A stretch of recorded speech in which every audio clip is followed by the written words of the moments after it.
Well, hello, and welcome to Theology of Social Justice and Righteousness. This is your fearless leader, Professor Jefferson Williams, coming to you from the remote location of my new office in Chenoa, Illinois, at Chenoa Baptist Church. So I'm here, and I'm getting my book set up and my office set up and meeting with people. Very cool. So I'm very excited about this. So, all right, week 6. I just wanted to tell you, first of all, I posted another article in the Global Cafe about social justice. This is really getting interesting. You know, John MacArthur and a bunch of guys, they posted this this affirmation, or actually this declaration about social justice, and then people have been responding to it. And now I posted another one by Jared Wilson, who I really respect. So read that and just see what you think.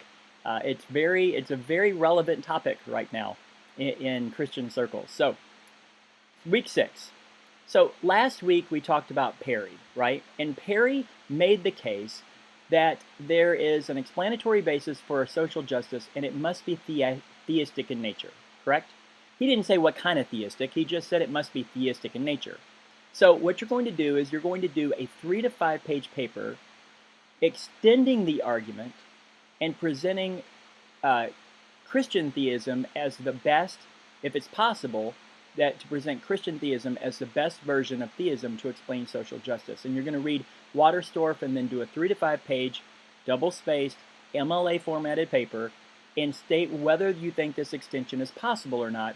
What are the strengths or weaknesses of an apologetic argument? So not just theism, but specifically Christian theism, and you're going to be interacting with Waterstorff about that. And then your discussion, it says this: let us revisit the comments we made concerning possible ways of shoring up Perry's argument so that Christianity becomes the strongest theistic option for explaining social justice. Discuss whether the proposals you made last week were supported or undermined by the Waterstorff's reading. What do you think of his proposal? Are there ways in which his arguments for Christianity can be strengthened even further? Okay? So, this is really a cool week because you're going to be thinking about Perry, you're going to be thinking about Waterstorff, and then put your name. Perry, Waterstorff, your name, right? Because you're going to, I want you to really think through both of those ideas, and then you're going to come up with how would you do it, okay? How would you actually extend this argument out? And I look forward to reading that. I do. So your question of the week is this. Last night I geeked out watching SpaceX announce their first private astronaut, their first person that's going to go to the moon in 2023 on the BFR. And it's a Japanese gazillionaire and entrepreneur guy, and I can't say his name, but he's a really cool guy. He's an art collector, and he bought 8 seats, not one, 8. He bought all 8 seats. And he is inviting 8 artists to go with him.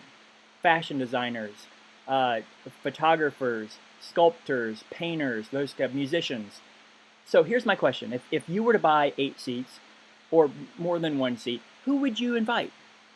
See, he wants to try to inspire them as they go to the moon, and inspire them so they can come back and create. Who would you invite to go with you? It can be anyone. You don't have to 8, just who would you invite?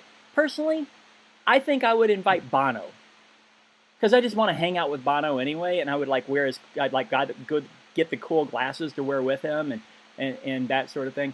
And maybe this is an odd thing, but maybe Stephen Curtis Chapman and Bono together. Yeah, I like that. You know, so I'd hang out with both of those guys, and then they'd create music, and you know, yeah, that's weird. I know that's a weird combination. So that's it. If you have any questions, comments, or prayer requests, please let me know. All right, onward and upwards. Let's do week 6 together.